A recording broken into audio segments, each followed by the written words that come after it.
자, 483페이지 주택상가임대차 보호법이 출발합니다. 아주 중요한 단원이라고 예고했습니다. 주택임대차를 줄여서 중임법 그럽니다. 상가임대차를 줄여서 상임법 바로 이어지는 수업인데 이 주택임대차를 꼼꼼하게 잘 정리할 겁니다. 왜 그런가 하면 상가임대차 보호법은 주택임대차를 그대로 뺏겨서 만드는 법입니다. 그래서 주택임대차를 잘 공부하시면 차이 나는 부분이 상가임대차에서는 출제되니까 주택임대차를 아주 꼼꼼하게 정리하도록 하고, 이 주택임대차 보호법이라고 483페이지 1절 제목이 나오는데 항상 제목 가지고 문제를 3개를 묻습니다. 지금 주택임대차 보호법이라는 제목을 보시면서 무엇에 대해서 보호를 합니까? 주택이다. 이 느낌을 가지셔야 됩니다. 동그라미 해놓으셔야 됩니다. 그러면 이 주택이라는 것은 여러분이 막연히 알고 있는 아파트, 원룸 이런 게 아닙니다. 그럼 주택이 어떤 것일까 고민 좀 해보셔야 됩니다. 예를 들면 공장에 가면 기숙사 이런 게 있죠. 공장에 있는 기숙사는 주택이 아니지만 개조를 해서 살고 있으면 주택임대차가 보호됩니다. 여러분이 막연히 알고 있는 주택이 아니라는 걸 느낌을 가지시고, 이런 주택은 무가든 미등기 건물이든 살림만 살면 보호해주는 게 주택입니다. 그 다음 임대차 보호법이니까 임대차라는 것은 집주인, 임대인하고 세입자, 임차인 사이에 일어나는 게 임대차죠. 거기서 누구를 보호해준다? 임차인만 일방적으로 보호해줍니다. 임대차에서. 그리고 보호를 한답니다. 자, 그럼 임차인의 무엇을 보호할까요?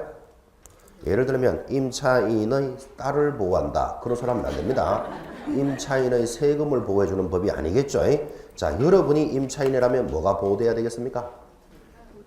그래도 누가 뭐라 그래도 보증금이 중요합니다. 보증금을 보호해주는데 이 보증금만 보호돼서는 안 되죠. 왜냐하면 보증금을 오늘 돌려주면서 깐난 얘기하고 2명이 살고 있는데 보증금 돌려줄 테니까 비바람 몰아치는데 내일 나가시오. 이것도 난감하겠죠. 그래서 뭐가 보호돼야 된다? 기간을 보호해줍니다. 자, 그러면 제목만 가지고도 지금 여러 가지가 정리됐죠. 주택에 대해서 임차인의 무엇을 보장해준다? 보증금과 기간을 보호해주는 법입니다. 이렇게 열심히 설명하는데도 불구하고 월세는 어떻게 됩니까? 이런 거 물으면 안 된다 이 말이에요 지금. 그죠? 월세 같은 건 보호 대상이 아니죠. 보증금과 기간이라고 그만큼 이야기하고 있는데도 딴 생각을 이렇게 한다니까 막연히. 그죠? 그래서 제목을 보고 3가지를 짚으셨습니다. 그래서 공부를 하시면서 이렇게 보증금을 보호해 주는구나, 이렇게 기간을 보호해 주는구나, 이런 느낌을 구분할 수 있어야 단원이 들어오기 시작한다고요. 자, 적용 범위 봅니다. 2번, 1번 지금 계속해 있죠. 주임법은 뭐에 한한다? 주거용 건물, 즉 주택의 임대차에 적용합니다. 주거용 줄 다 끊으셔야 됩니다. 이때 주거용 건물은 한 동의 건물 전부이거나 일부이거나를 불문합니다. 판례는 주거용인지 여부는 공부상만을 기준으로 하는 것이 아니고 밑줄 꺼야 됩니다. 실질 용도에 따라서 결정합니다. 자, 실질 용도니까 오피스텔은 주택임대차가 적용된다 안 된다? 자, 오피스텔은 일단 살림 산다 안 산다? 오피스텔은 살림 주거용으로 구하는 수도 있고 업무용으로 구하는 수도 있습니다. 오피스텔은. 그래서 바로 밑에 줄을 보면 계약 체결 당시를 기준으로 합니다. 계약 체결할 때 업무용으로 했으면 해당 사항 없고 주거용으로 했으면 해당 사항 있고 이렇게 되는 거죠. 어느 것을 기준으로 한다? 계약 체결 당시를 합니다. 그래서 굉장히 중요한 말을 했는데 지금 이렇게 줄 거면서 체크하시는 여러분이 잘 듣는지를 확인해야 합니다. 지금 아파트 중에 제일 비싼 게 그래도 우리나라에서는 강남에는 타워 팔렛을 합니다. 뭐 한 30평에 한 60억 한답니다. 저도 들어가 보지는 못했고 지나가면서 구경은 했습니다. 하여튼 저게 1단지고 2단지고 이렇게 구경을 했는데, 그럼 30평짜리가 한 60억쯤 하니까 뭐 전세 가격은 40억쯤 된다고 보고, 거기 40억에 전세 살고 있는 사람은 이 주임법이 적용될까요? 안 될까요? 된다 안 된다? 됩니다. 첫째 줄에 지금 뭐라고 했는가 하면 주거용 건물에 한한다 이랬잖아. 그죠? 그런데도 이걸 안 된다라고 망하게 생각한다니까 지금 줄 꺼놓고도. 그죠? 보증금이 얼마일 때만 보호해준다 그런 기준이 없잖아 지금. 그죠? 그러니까 주거 살림만 살면 보호해주는 거예요. 개념을 딱 잡으셔야 됩니다. 내려가면 살림만 살더라도 적용해주는데 안 되는 게 있습니다. 동그라미에서 한번 주거용 건물일지라도 일시 사용을 위한 임대차가 명백한 경우에는 적용하지 않습니다. 그거 체크하셔야 됩니다. 살림 사는 집이 일시적인 게 어떤 게 있을까요? 옆에 적습니다. 민박집, 콘도, 펜션 이런 것들은 3박 4일 살림 사는 집이죠. 이런 것들은 살림 사는 집이어도 적용되지 않는다.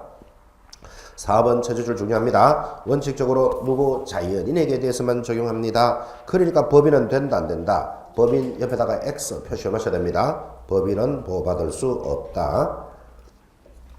법인이라는 말은 이런 말입니다. 코롱 주식회사에서 아파트 두 채를 세 얻어가지고 뭐 직원들 관사라거나 기숙사로 쓸 수도 있겠죠. 근데 코롱 주식회사라는 법인이 세를 얻었다면 이 주택임대차는 적용되지 않습니다. 그런데 옆에 적용되는 법인이 세 개가 돌았습니다. 그래서 이게 중요합니다.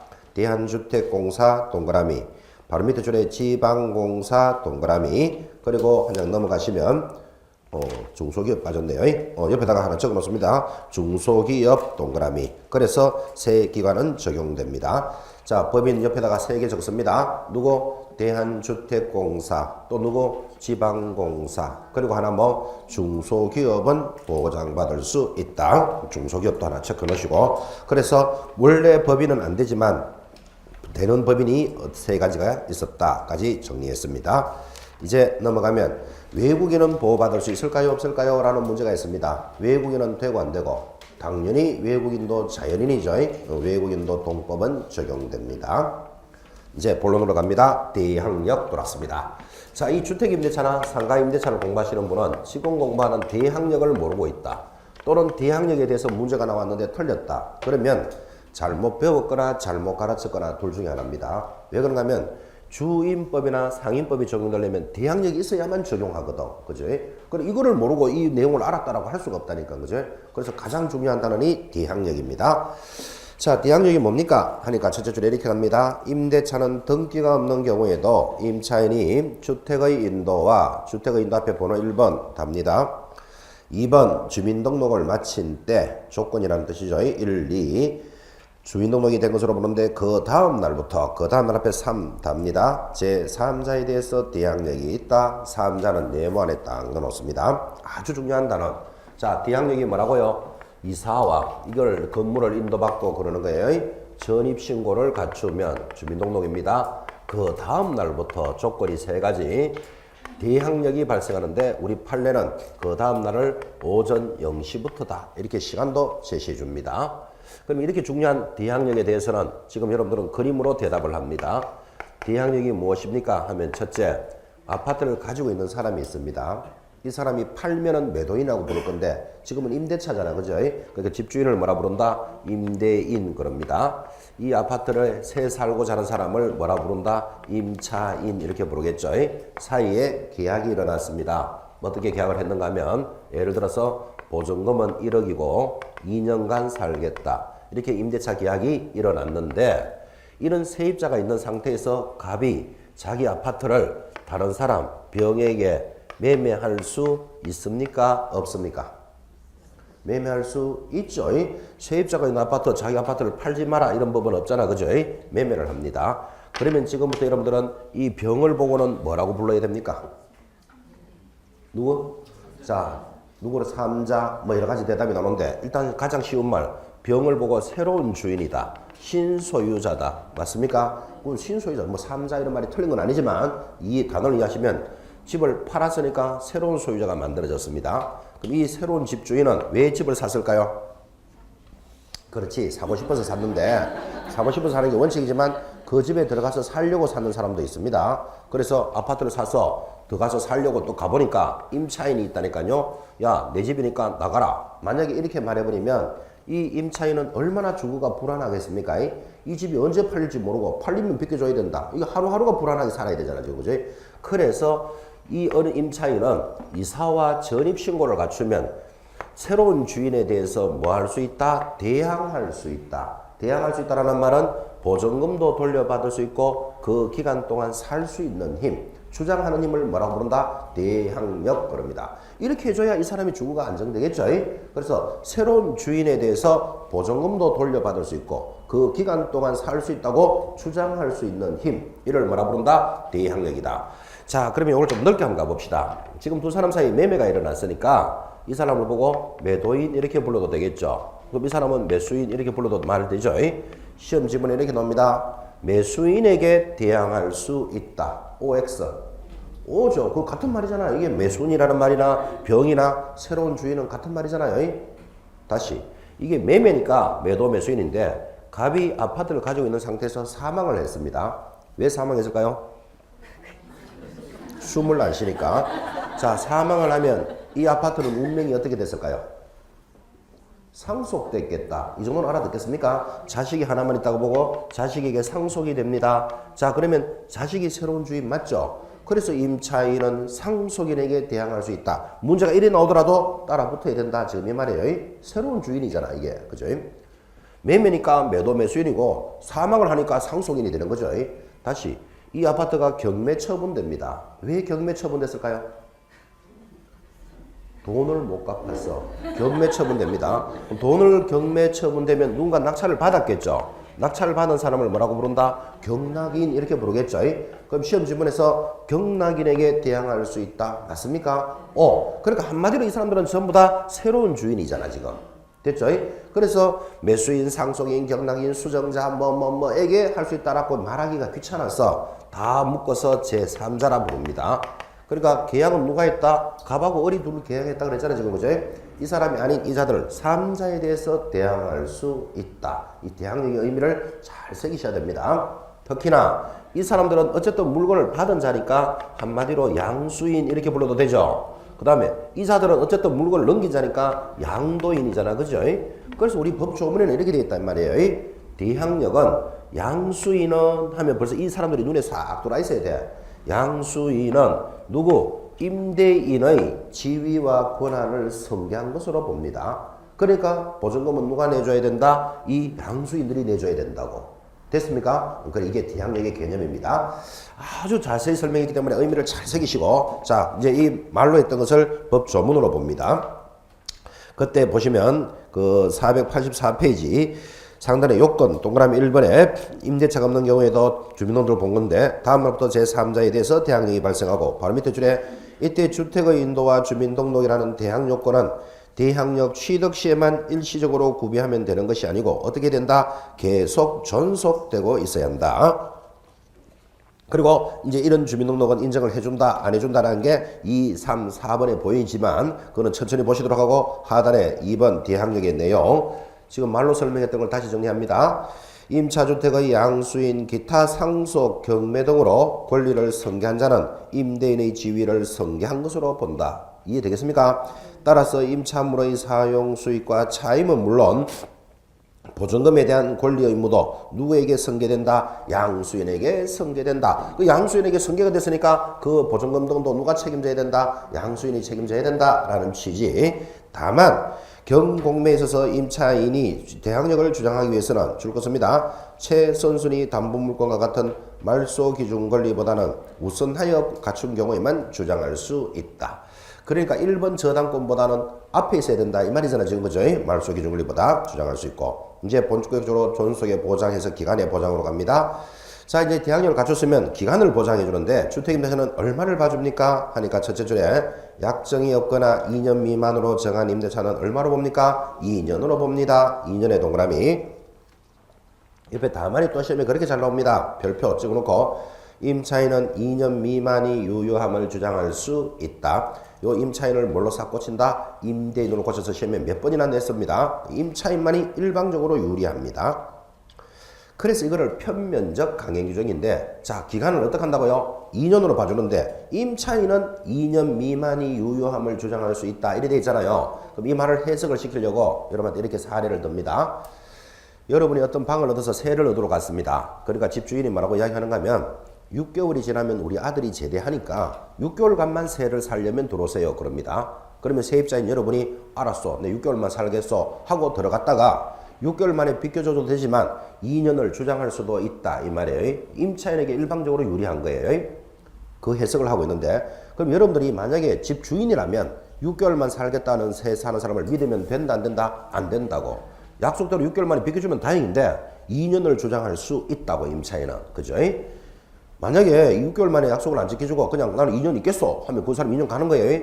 그럼 아들은 제대해 왔는데 방은 없고 어떻게 해야 되죠? 같이 다 큰 놈이 엄마하고 자기는 뭘 또 엄마 자요. 아들은 마당에 자야 돼. 하여튼 아들 마당에 지어놓을 수가 생긴다니까. 그죠? 그래서 임차인은 2년 미만이 유효함을 주장할 수 있다 라는 말을 이해하시라 이 말이에요. 일방적으로 누구한테 유리하다? 임차인에게 유리하니까 편면적 강행 규정이 적용됩니다. 제가 이렇게 이야기하니까 어떤 분이 쉬는 시간에 그죠? 커피를 또 덜덜덜 떨고 옵니다. 커피 덜덜 떨고 올 때는 이제 중요한 질문할 준비하고 있는 거라 지금 그죠? 자기 일이겠죠. 우리는 계약서에다가 1년 6개월 만에 꼭 비껴주기로 특약에다가 기재를 했는데 그러면 그거는 또 어떻게 됩니까? 이러 묻습니다. 지금 했잖아요. 임차인에게 불리한 것은 효력이 없기 때문에 특약에다가 우리는 1년 6개월 만에 죽어도 반드시 혈세를 쓰면서 비껴주겠다 하더라도 임차인에게 불리한 것은 효력이 없다니까 그죠? 그걸 뭐라고 부른다? 편면적 강행 규정입니다. 그런 질문 하지 말아봐요. 우리 토익이 딱 적어놨거든요. 그런 소리 하지 말라니까. 1년 6개월 만에 다행히 약속대로 비켜주면 다행인데 임차인은 2년 미만이 유효함을 주장할 수 있다. 됐습니까? 개념 딱 잡으셔야 됩니다. 내려가면 2번 계약의 갱신. 그를 뭐라 부른다? 법정갱신. 이 꼴 같은 말이 묵시적 갱신입니다. 지금 이 말입니다. 자, 주택임대차는 기간을 무조건 2년은 봐준다 그랬죠. 자, 2년을 봐주는데 끝나기 6개월 전까지 임대인은 그죠? 끝나기 6개월에서 1개월 사이에 갱신 거절의 통지를 합니다. 자, 2년 동안 중에서 이쯤 돼가지고 당신 계속 할래요? 나갈래요? 물어봐야 되고 임차인은 세입자는 끝나기 1개월 전까지는 나는 나갈 겁니다. 아니면 더 있고 싶을 겁니다. 라고 서로 간에 갱신 거절의 통지를 해야 됩니다. 그런데 임대인, 임차인이 둘 다 말이 없습니다. 왜 말이 없을까요? 왜 말이 없다? 입이 무거워서. 그죠? 그러면 말이 없으면 저절로 연장된 것으로 본다. 이 어떻게 연장됐다? 기간도 똑같고 조건도 전 임대차와 동일합니다. 보증금과 월차임도 똑같이 연장된 것으로 보는 것을 뭐라고 부른다? 법정갱신.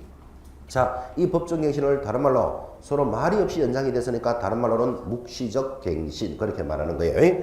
그런데 또 더 중요합니다. 이렇게 묵시적 갱신이 일어났더라도 임차인은 또 임대인이 아니라는 거 잘 봐요. 언제든지 그만두겠다고 주장할 수 있다. 그래서 또 일방적으로 또 임차인에게 유리한 거예요.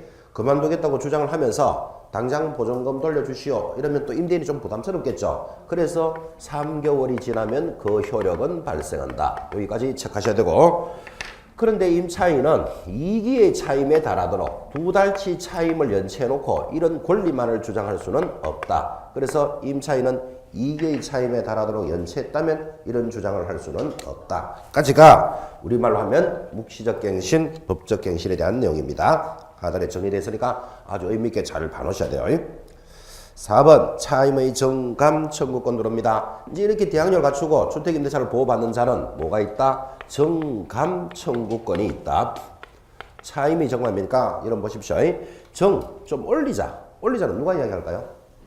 이 집주인이 이야기하는 거겠죠. 깎아주세요는 세입자가 이야기하겠죠. 그런데 무슨 집주인이 내년부터 좀 깎읍시다. 그것도 말 안 되고 세입자가 내년부터 좀 올립시다. 이것도 말 안 되죠. 사실은 그죠. 근데 어쨌든 서로 간에 정감을 청구할 수는 있습니다. 법에.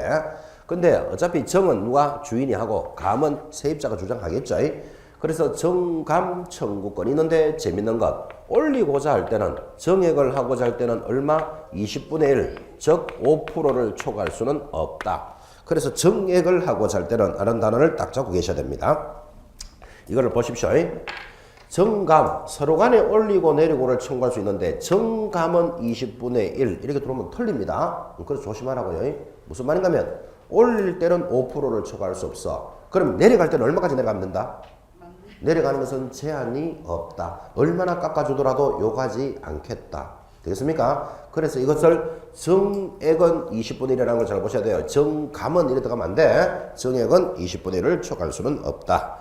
자, 그 다음 내려가면 큰 2번이죠. 보면 보증금의 전부 또는 일부를 485페이지 지금 보고 있습니다. 전부 또는 일부를 월 차임으로 전환하는 경우 전환되는 금액은 금융기관에서 정한 대출금리 및 지역여건 등을 통해서 다음 범위의 나눠진 금액을 초과할 수는 없다라는 말이 있습니다. 그래서 한 장 넘기시면 교재 486페이지에 체크해 놓으셔야 됩니다. 뭐라고?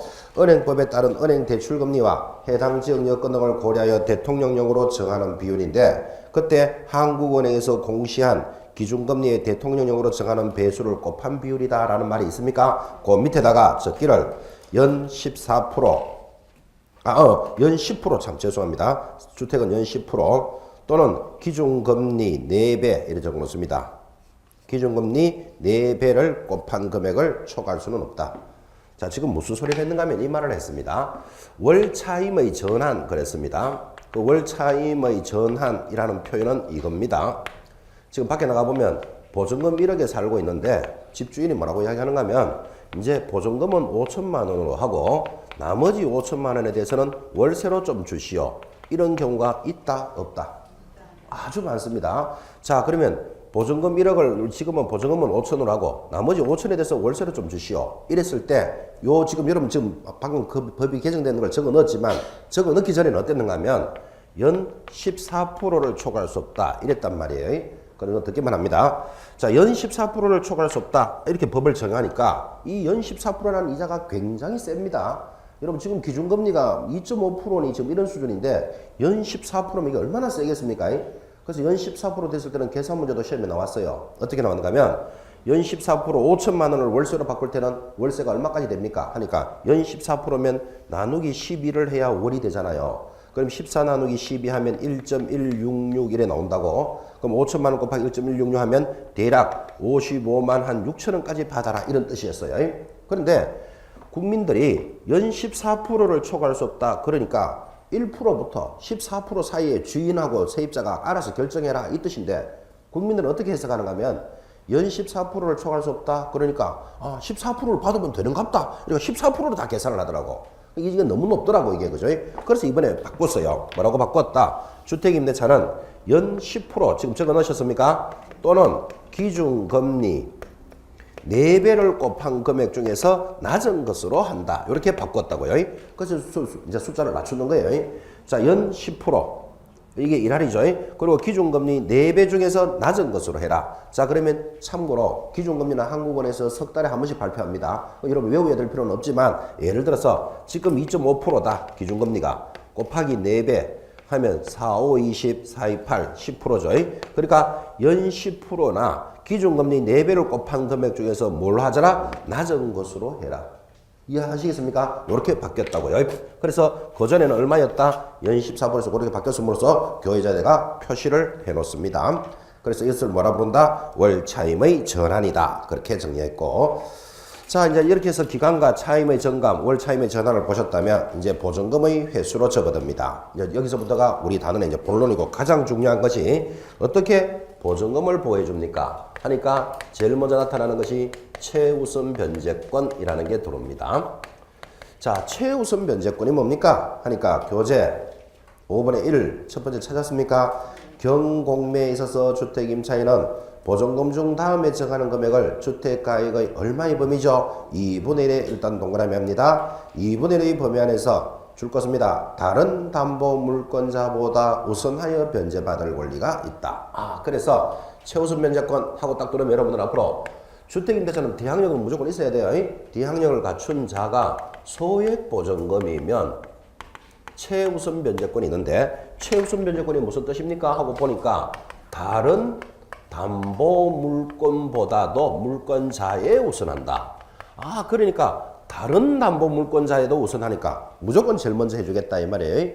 무조건 제일 먼저 해주니까 이거를 뭐라고 부른다? 최우선 변제다 이렇게 부릅니다. 아주 중요한 권리죠. 자, 다른 담보 물권자보다도 제일 먼저 해주는 게 최우선 변제인데 조건이 뭐다? D학력을 갖춘 자가 소액보증금이어야 한다. 그러면 소액보증금에 대해서 여러분이 알아야 됩니까? 몰라야 됩니까? 알아야 되겠지. 그래서 하단에 보니까 서울특별시는 얼마로 되어 있습니까? 9,500만 원 이하일 때 3,200까지라는 표가 있습니다. 자, 그 표를 오른쪽 487페이지 표 보고 있습니까? 이 표로 기억하는 게 더 좋겠습니다. 근데 첫 번째 줄은 무조건 기억해놔야 돼요. 서울 것은 시험이 잘 나오기 때문에. 자, 소액기준 서울은 얼마라고요? 표로 보고 있습니까? 9,500만 원 이하일 때 얼마까지 소액을 최우선해준다? 3,200만 원까지 최우선해준다. 그 표 찾았습니까? 요거는 기억하셔야 되고 또 이거를 떠나서 여러분들은 서울 지역에서 영업할 사람들은 이 숫자는 알고 있어야 돼요. 뭐 시험이 잘 나오기도 하지만. 두 번째 과밀권역은 얼마죠? 8천만 원 이하일 때 얼마까지? 2,700만 원까지. 광역시는 얼마죠? 6천만 원 이하일 때 얼마까지? 2천만 원까지 최우선 해줍니다. 이거 빼고 나머지를 기타 지역이라 그럽니다. 기타 지역은 얼마? 4,500일 때 1,500까지 최우선 변제해 주는데 저는 다 암기하고 있지만 여러분은 암기가 안 되더라도 자기 지역 서울 것은 기억해 놓으셔야 됩니다. 됐습니까? 이게 언제부터 이렇게 돼 있다고 돼 있죠? 그 표를 보니까 2014년 1월 1일부터 현재는 그렇습니다. 그래서 현재 것은 기억해 놓으셔야 된다. 그런 뜻이에요. 자, 그리고 우리 실무적으로 중요하게 접근하기 때문에 이제 이 주택임대차는 민법에서는 법률적으로 접근하고 우리는 실무적으로 가는데 실무에서 이게 제일 중요한 단원이고 숫자를 다 기억하기는 어렵더라도 서울 것은 기억하시라 그랬고 자, 실무적으로 봅니다. 인천광역시는 얼마일 때 얼마? 인천광역시는 얼마일 때 얼마일까요? 고래 대답할까봐 묻는 거입니다. 인천광역시는 과밀권입니다. 되겠습니까? 그거 체크하라고 지금 묻는 거예요. 실무적으로 중요한 거예요. 그런 게. 인천광역시는 과밀권으로 갑니다. 그 다음에 여러분들 광역시에는 군이 있다는 거 들었습니까? 예를 들면 부산광역시 기장군 이럽니다. 광역시에는 뭐가 있다? 군이 있다니까요. 대구광역시죠. 대구광역시에는 뭐가 있다? 달성군. 그러니까 광역시는 예전에 직할시와 군이 붙어가지고 광역시입니다. 대전광역시는 대전 직할시하고 뭐하고요? 대덕군인가 붙어 있어요. 그래서 그거를 대전광역시 그래요. 인천광역시는 인천시하고 옹진군이 붙어 있어요. 그걸 인천광역시 그래요. 여러분 처음 듣는 소리입니까? 광주광역시는 광주시하고 옆에가 있었는데 제가 잊어버려서 지금 송정군인가 있어요. 송정인가 하여튼 하여서 뭐가 붙었다? 그게 광역시예요. 그러니까 광역시 안에 있는 구는 광역시로 들어가느냐 기타로 들어가느냐 지금 이거 이야기하려고 묻는 거예요. 어디로 들어간다? 기타로 들어가면 기타. 그래서 부산광역시 기장군 하면 그건 4,500일 때 1,500이 되는 거예요. 무슨 말 이해하시겠습니까? 인천광역시는 얼마? 8,000일 때 2,700 과밀권으로 들어갑니다. 그리고 광역시에 있는 구는 광역시로 들어가는 게 아니고 기타 지역으로 들어간다. 됐습니까? 그거 하나 체크하시고 그거 실무적으로 중요하니까.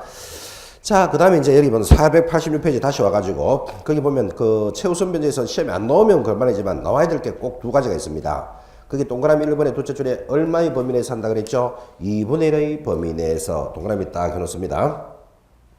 2분의 1의 범위 찾았습니까? 자, 지금 이 이야기를 합니다. 이 최우선 변제는 다른 담보물권자 누구보다도 먼저 주기 때문에 단서가 있습니다. 그래서 시험에 안 나오면 그만이지만 무조건 물어야 되는 게 두 가지. 실무에서 가장 중요한 것 첫째, 얼마의 범위 내에서 최우선 변제해 준다고요? 2분의 1의 범위 내에서. 요거 하나 알아야 돼, 이거. 두 번째는 선순위 담보 일자를 기준으로 합니다. 선순위 담보 일자를 기준으로 최우선 변제가 적용된다. 이 두 가지는 무조건 기억하셔야 된다. 그죠? 최우선 변제에 대해서 안 나오면 그만이지만 나온다면 이 두 가지는 무조건 묻는단 말이에요. 최우선 변제를 공부한 사람이 지금 이 말을 못 알아듣고 있으면 잘못 배웠거나 잘못 가르쳤거나 둘 중에 하나입니다. 자, 그러면 2분의 1의 범위가 무슨 뜻입니까? 이 말을 설명하려고 여러분이 단서만 기억하시면 되고 그림을 보면서 이해를 합니다. 이해를. 2분의 1이라는 것은 이렇게 일어납니다. 이 주택이 서울에 있는 주택입니다. 서울에 있는 주택으로서 세입자가 그 집에 9,500만 원에 두 사람이 삽니다. 사는데 이 집이 경매 처분되기를 1억에 낙찰이 되었어요. 자, 그러면 여기 있는 9,500에 사는 세입자들은 최우선 변제를 얼마까지 받을 수 있을까요? 지금 질문은 알아듣겠습니까? 자, 서울에 있는 주택입니다. 최우선 변제는 지역에 따라서 다르기 때문에 어디라고 꼭 집어준다고요. 서울에 있는 주택이고 이 집이 경매 처분되었는데 얼마에 처분되었다? 1억에. 근데 거기 세입자가 두 사람이 살고 있어요. 그럼 이 공부를 한 사람들은 이 사람들은 최우선 변제를 얼마씩 받을 수 있을까요? 답은 2,500, 2,500씩입니다. 왜 그렇습니까? 하니까 1억이라는 금액에서 최우선 변제해 주는 게 아니고 얼마의 범위? 2분의 1의 범위라고 단서를 달아놨잖아요. 그죠? 그럼 2분의 1이면 1억에 2분의 1이면 얼마? 5천만 원이잖아요. 그럼 5천만 원밖에 없는데 9,500을 3,200씩 해줄 수는 없잖아 지금. 그러니까 나누기 2를 하니까 2,500, 2,500이 되는 겁니다. 자, 그럼 여기서 우리가 하나 배우는 거 있다. 9,500일 때 무조건 3,200을 보장해 준다. 이렇게 시험에 들어오면 OX, X 이거 찾아내는 거예요. 그런데 현장에 있는 기업 공인사들 이렇게 대답하는 사람 많습니다. 표를 딱 펴놓고는 서울에서는 9,500 이하이면 무조건 3,200은 최우선 됩니다. 이렇게 설명하는 기업에서 50% 된다고. 만약에 그렇게 말했다가 여기 2,500 넣으면 700만 원 자기 물어내야 돼요. 무조건 해준다 그러기 때문에. 그래서 실무적으로 3,200만 원까지 가능하다는 개념을 잘 잡으셔야 돼요. 자, 다시.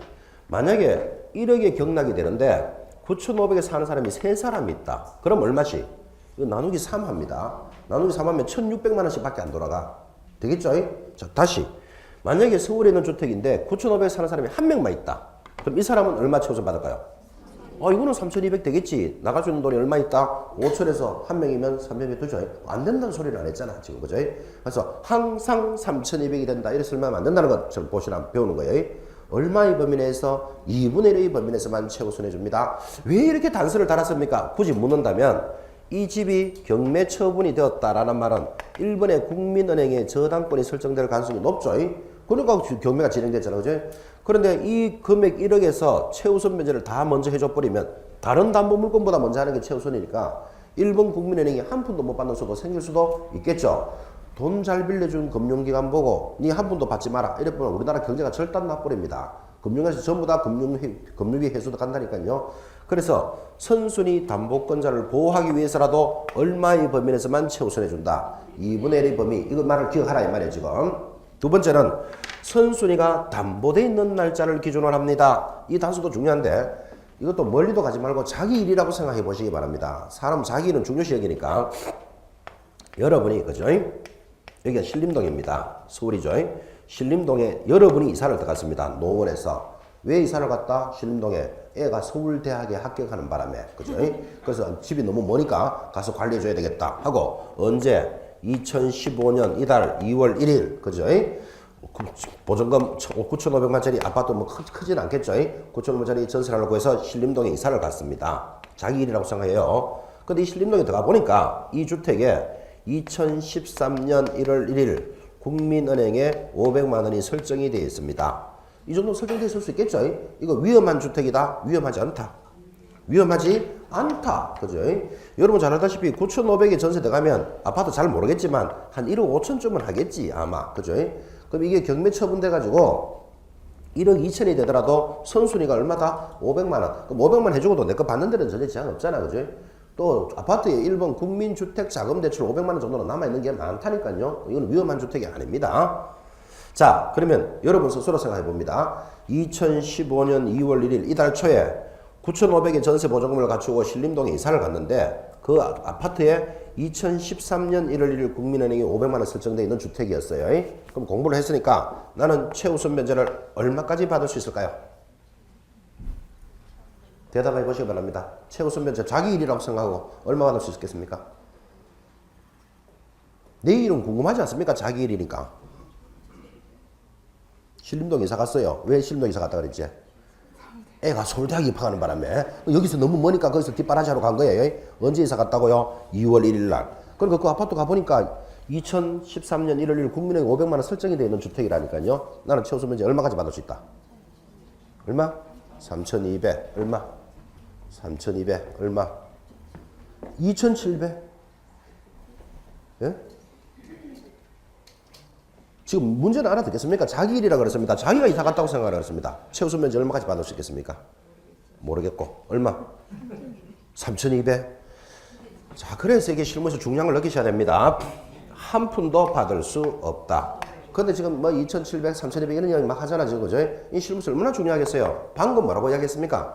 내가 이사 가는 날짜를 기준으로 하는 게 아니고 최우선 변제는 선순위가 담보되어 있는 날짜를 기준으로 한다고. 담보가 언제 돼 있다 그랬죠? 2013년 1월 1일. 지금 서울은 9,500일 때 3,200은 언제부터 이렇게 돼 있다? 2014년 1월 1일부터 이렇게 돼 있잖아 지금. 그죠? 그러니까 2013년 1월 1일에 서울에서는 얼마인지 잘 모르시죠? 그 표를 봐야 돼요 여러분들은. 자, 오른쪽에 표를 보고 표를 찾아요. 2013년 1월 1일이면 서울에서는 얼마일 때 얼마까지다? 찾았나요? 줄 거요. 나중에 시험 칠 때도 표를 줄 테니까 표를 찾아낼 줄은 알아야 돼. 7,500일 때 얼마로 되어 있습니까? 2,500. 일단 줄 하나 꺼놓고 주목합니다. 봐요. 국민은행이 이 주택에 담보대출을 해줄 때는 2013년 1월 1일 때는 7,500만 원 이하일 때는 얼마까지? 2,500까지는 자기보다도 먼저 받는 최우선 변제가 있다는 걸 알고 있다고. 그래서 그걸 평가해서 대출을 돈을 빌려줬는데 어느 날 법이 바뀌어가지고 9,500에서 3,200까지를 먼저 해줘버리면 국민은행이 피해를 보는 수가 있다 없다? 있겠지. 그 돈 잘 빌려주는 금융기관 보고 네 손해보러 하면 안 된다니까요. 그래서 최우선 변제는 누구보다도 먼저 해주는 다른 담보 물건보다도 우선 해주기 때문에 항상 이사하는 날짜가 기준이 아니고 담보가 되어 있는 날짜를 기준으로 하는 거예요. 그래 그때는 얼마였다고요? 7,500일 때 2,500까지 최우선 변제해주는 시절이잖아. 그죠? 그럼 나는 지금 얼마에 들어가고 있다? 9,500이 되니까 한 푼도 받을 수 없다. 스토리가 이렇게 되는 거예요. 자, 그럼 다시. 만약에 여러분이 이 신림동 주택에 들어갔는데 담보가 언제 돼 있는가 하면 2014년 5월 1일 국민은행에 5천만 원이 설정돼 있더라. 그럼 나는 얼마에 지금 받을 수 있을까요? 2014년 5월 1일이면 여기 들어간다 안 들어간다? 들어가죠. 그럼 이때는 서울에서는 얼마다? 9,500일 때는 3,200까지 되죠. 그럼 나 지금 얼마에 들어간다? 9,500 들어가니까 당연히 3,200까지는 가능하잖아. 되겠습니까? 그래서 이게 중개실무에서 현장에서는 지금 개업중개사들이 지금 서울에서는 최우선 면제가 얼마입니까? 이런 물으면 숨도 안 쉬고 9,500이 할 때 3,200까지 됩니다. 이래 말하면 얼마나 무식하게 얘기한다는 걸 이해하셔야 돼요. 아까 해봤죠? 2분의 1의 범위에서 나가요. 그러니까 그 주택이 얼마나 낙찰될지는 아직 알 수는 없잖아. 그죠? 그러니까 9,500이 할 때 3,200까지는 가능하다. 이렇게 대답해야 돼. 근데 무조건 3,200원 된대 하면 벌써 그거 틀렸고. 그 다음 단서가 하나 더 있죠. 선순위가 담보돼 있는 날짜를 기준으로 해야 돼. 그죠? 내가 이사당하는 날짜를 기준으로 하는 게 아니고. 되겠습니까? 그러면 서울에서는 예를 들어서 95년도에 담보가 돼 있다. 그럼 95년 1월 1일이면 서울에서는 얼마입니까? 95년 1월 1일 표를 주고 찾겠습니까? 95년 1월 1일이면 그죠? 서울에서는 얼마죠? 2천만 원 이하일 때 최대 얼마까지? 700까지. 그런 표도 하고. 그죠? 그러니까 서울에서는 만약에 95년도에 담보될 수 있는 아파트에 들어가면 거의 최우선 면제에 해당될 가능성이 있다 없다? 없어요. 2천만 원 미만도 들어가기 어려우니까. 무슨 말 이해하시겠습니까? 그리고 표를 줄 테니까 표를 따라서 찾아낼 줄은 알아야 됩니다. 이 표가 굉장히 중요합니다, 이게. 그래서 여러분들 저 표 제일 위에다가 코팅할 것 이렇게 적어놔야 돼요. 시험에 합격하고 나면 코팅을 딱 해가지고 최우선 변제를 할 때 의뢰인이 와가지고 난 지금 9,500에 이 빌라에 들어가는데 최우선 변제 얼마 받을 수 있습니까? 하면 집에 가서 연구해보고 대답할게요. 이럴 수는 없잖아요. 영업하는 사람이. 그죠? 요새 인터넷 딱 때리면 담보대출이 언제 됐다고 나오죠? 보고 이 표를 딱 보고 된다 안 된다를 설명할 줄 알아야 돼. 그리고 코팅해가지고 가지고 다녀야 되는 표예요. 또는 요걸 잘 해놓으면 오늘 마지막 시간에 하는 경매에 있어서 배당도 이 표를 보면 알 수 있어요. 이 표는 여러분한테 중요하니까 코팅할 것 적어 놓으시라고요. 갈로 열고 합격하고 코팅해야 돼요. 합격도 안 하고 코팅만 해가 다니면 남들 욕합니다. 일단 시험 합격부터 하시고. 그래서 자, 최우선 변제는 누구보다도 먼저 받는 거니까 두 가지 조건을 기억해야 된다. 첫 번째 뭐가다? 2분의 1의 범위 내에서. 그 다음 뭐? 선순위 담보일자를 기준으로 합니다. 아주 중요한 단원이 진행되었습니다. 넘어가면 이번에는 488페이지 우선 변제권 들어옵니다. 우선 변제권도 중요한 권리죠. 자, 최우선 변제가 실무에서 가장 중요했다면 지금 이어지는 것은 우선 변제권입니다. 자, 우선 변제권은 뭡니까? 하고 물으면 또 여러분들이 이렇게 시작합니다. 대항력은 기본이고 갖춘 자가 확정일자인을 찍으면 우리는 이걸 보고 뭐라 부른다? 우선 변제권이 있다. 이렇게 말합니다. 우선 변제권이 뭐라고요? 대항력에다가 확정일자인. 자, 그래서 488페이지 상단에 가면 1번 주택임차권의 지금 나오잖아요. 대항요건과 대항요건은 기본으로 있어야 됩니다. 동그라미. 임대차 계약서상에 확정일자를 갖춘 임차인은 확정일자의 동그라미. 민사집행법상 경매나 공매 시 임차주택의 환가대금에서 후순위 권리자 기타 채권자보다 우선하여 보조금을 변제받을 권리가 있다. 그래서 우선 변제권은 무엇입니까? 하니까 반드시 여기 따라갈 말이 하나 있죠. 후순위 권리자에 우선한다. 후순위 권리자에 우선하는 권리를 뭐라 부른다? 우선 변제권 이렇게 부릅니다. 그럼 이런 후순위 권리보다 먼저 받으려면 뭐를 받아놔야 된다? 확정일자를 받아놔야 된다고요. 그 확정일자라는 말은 그림으로 실습을 보면 이렇게 씁니다. 자, 지금 두 사람 사이에 임대차 계약이 일어났죠. 저기 그림 보면 임대인 누구? 갑, 임차인, 보증금 얼마? 1억에 2년간 살겠다죠. 그래서 임대차 계약이 일어났습니다. 임대차 계약서가 나왔고 임대인 갑, 임차인 보증금은 1억에 2년간 살겠다. 이런 계약서에다가 확정일자라는 말은 도장을 확대를 하면 이렇게 도장을 탁 찍었는데 확대하면 이렇게 됩니다. 번호는 12356번 2015년 2월 15일 날 받았다. 어디서? 무슨 동사무소 또는 등기소 또는 공정인 사무소에서 받습니다. 이것도 시험에 나옵니다. 등기소 공정인 사무소인데 공정인 사무소는 변호사 사무실이다. 이렇게 기억하시면 됩니다. 자, 대체적으로 어디서 제일 많이 받는다? 동사무소에서 제일 많이 받죠. 도장을 딱 받는 것을 뭐라 부른다? 확정일자인이고 확정일자를 딱 찍으면 찍은 날로부터, 아까 대항력은 그 다음 날부터 했어요. 이거는 찍은 날로부터 누구 무조건 내가 최고로 먼저 받습니다. 후순위 권리자에 우선합니다. 됐죠? 후순위 권리자에 우선한 것을 뭐라고 부른다? 우선 변제권. 됐고. 자, 이 우선 변제권에 대해서 하단에 보시면 동그라미 3번, 이번에 처음 도입되기 때문에 별표입니다. 3번, 금융기관 등의 우선 변제권을 인정한다. 찾았나요? 그 줄 꺼놓고 별표. 그리고 주목해 봅니다. 이거 무슨 소린가 하니까 여러분 너무나 잘 이해하실 겁니다.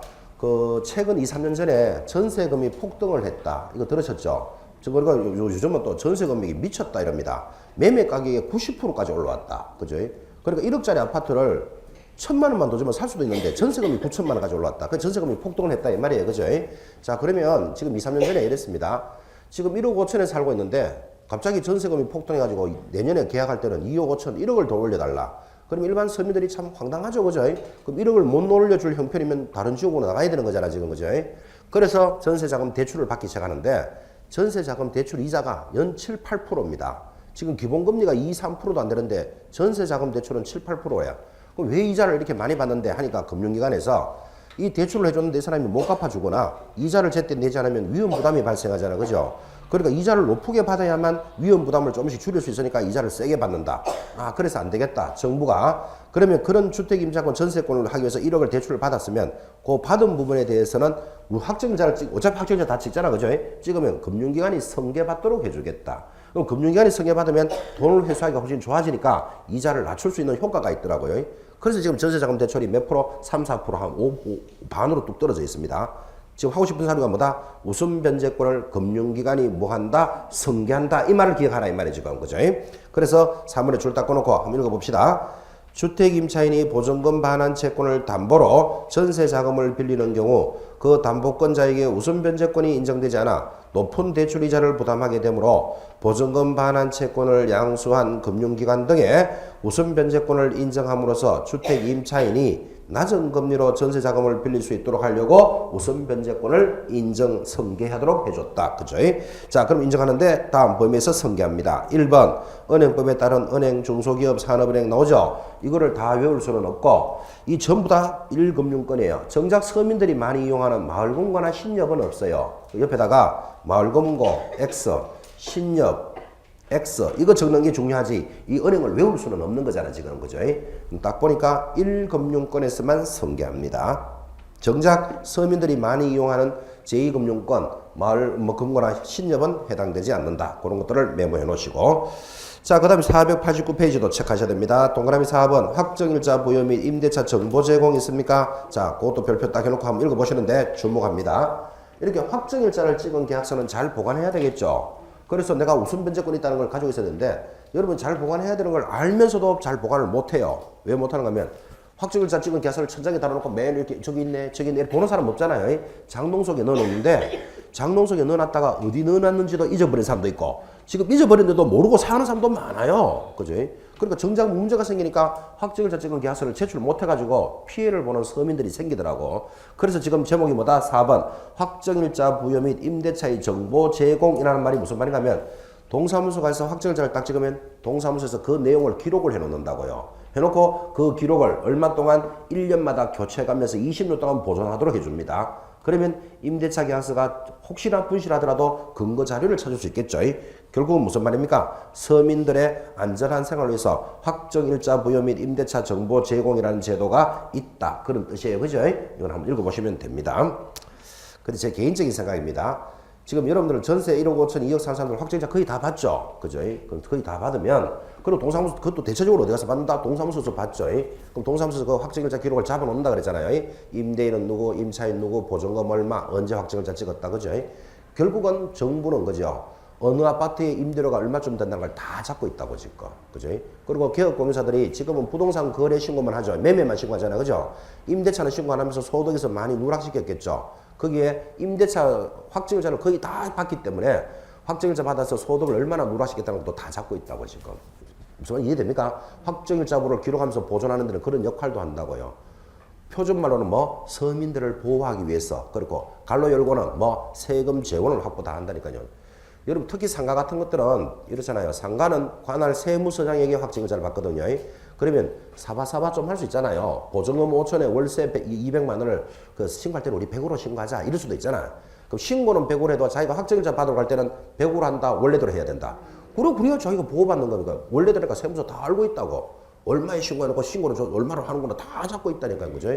주의하셔야 된다. 그 말이에요. 앞으로. 그러니까 이제 세금을 빼먹어가면서 뭐 이렇게 막 부자 되는 세월 지나요. 앞으로 투명하게 간다는 것도 기억해 놓으셔야 돼요. 이 정부는 자료를 다 잡고 있다고 지금. 그래서 지금도 부동산 거래도 매매 신고만 하지만 임대차 신고 안 하죠. 안 해도 중개업자를 통하면 확정일자 다 받아놓기 때문에 얼마 했다는 거 다 체크된다니까. 상가 마찬가지. 관할 세무서에 확정일자 찍습니다. 여러분들 아주 참고를 하면서 일하시라고 지금 이야기했습니다. 다시 다 정리하면 확정일자 후 정보 제공은 뭐 때문에 하는 거다? 그런 소리 하면 안 된다니까. 세금 그런 소리 하면 안 되고. 확정일자 분실 등을 방지하기 위해서 표준말로 기억해 놓으셔야 돼요. 뭐 세금 이런 소리 하고 있으면 안 된다. 그건 사담으로 이야기했다 그랬잖아요. 지금 그죠? 그래서 확정일자 부여와 관련되는 임대차 정보 제공 체크해 놓으시기 바랍니다. 넘어가면 임차권 등기 명령 제도 들어옵니다. 이것도 별표입니다. 490페이지. 자, 임차권 등기 명령 제도도 그림으로 먼저 보고 조문 갑시다. 이런 임차권은 채권이잖아요. 그럼 임차권은 채권이기 때문에 등기하지 않습니다. 근데 이거를 등기를 명령에 의해서 한다니까요. 그러게 아주 독특한 단어입니다. 그죠? 어떻게 독특한가 하면, 자, 여기 건물이 있습니다. 집이라고 봐야죠. 갑이라는 사람이 있고 을이 있습니다. 5천만 원의 전세를 살았습니다. 자, 그럼 5천만 원 전세 살다가 기간이 끝났으면 보증금 받고 이사 나가면 되겠죠.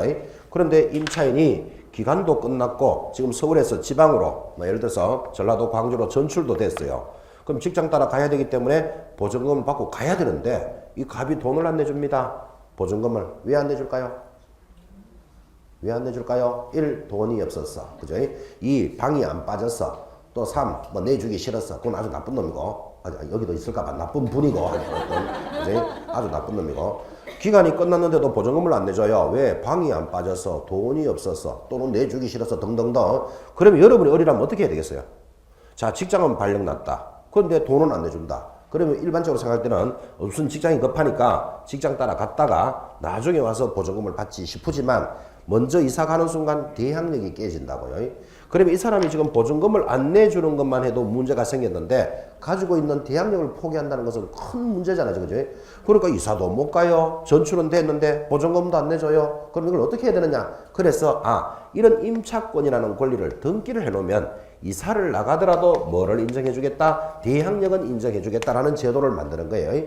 그럼 이때 등기하는 내용은 어떤 거죠? 이사 온 날짜, 전입일자, 확정일자 받은 날짜, 보증금 등을 등기를 해놓고 이사를 나가더라도 뭐는 인정해 주겠다? 대항력은 유지해 주겠다. 이런 제도가 있어야 되겠죠. 그죠? 자, 그 다음 중요한 것. 이렇게 해서 이 사람이 이사를 나갔습니다. 대항력을 갖추고. 그런데 집은 비었죠. 그럼 누군가는 들어갈 거 아니에요. 그죠? 그럼 이 사람은 뭐는 인정해 줄 수 없다? 최우선 변제는 인정할 수는 없다. 까지가 이 단원에서 주의하셔야 됩니다. 봅시다. 지금 그림으로 그렸던 거. 3번에 1번의 임대차가 종료된 후, 이 종료라는 말에 동그라미 딱 해놓으셔야 됩니다. 일단 종료가 되고 보증금을 반환받지 못한 임차인은 임차주택의 소재지를 관할하는 지방법원 지원 시군법원에 임차권 등기 명령을 신청할 수 있다. 자, 여기서 중요한 건 반드시 체크가 시험에서 나옵니다. 반드시 임대차가 뭐 돼야 된다? 종료가 돼야 됩니다. 기간 중에는 안 돼요. 종료가 돼야 되고 그 다음 어디 가서 신청해야 됩니까? 그냥 지방법원 하면 돼. 주택이 있는 수의군 지방법원에 여러분이 전라도 광주로 전출 가가지고 거기서 앉아서 임차권 등기를 신청하고 있으면 안 된다 이 말이에요. 주택 소재지 그거 중요하게 체크해 놓으셔야 됩니다. 오른쪽으로 갑니다. 효력 들어왔습니다. 자, 효력이 이제 이 때문에 정리하는데 기억. 임차권 등기 명령의 집행에 의한 임차권 등기가 경료되면 임차인은 대항력과 우선 변제권을 취득합니다. 다만 임차인이 임차권 등기 이전에 이미 대항력이나 우선 변제권을 취득했다면 그 대항력이나 우선 변제권은 그대로 유지되며 임차권 등기 후에는 대항요건을 상실하더라도 자 거기 줄 것입니다. 대항요건을 상실하더라도 이게 무슨 뜻이죠? 이사를 나가더라도 그 말이에요. 이사를 나가더라도 이미 취득한 대항력이나 우선 변제권은 상실하지 않는다. 이것 때문에 하는 거예요.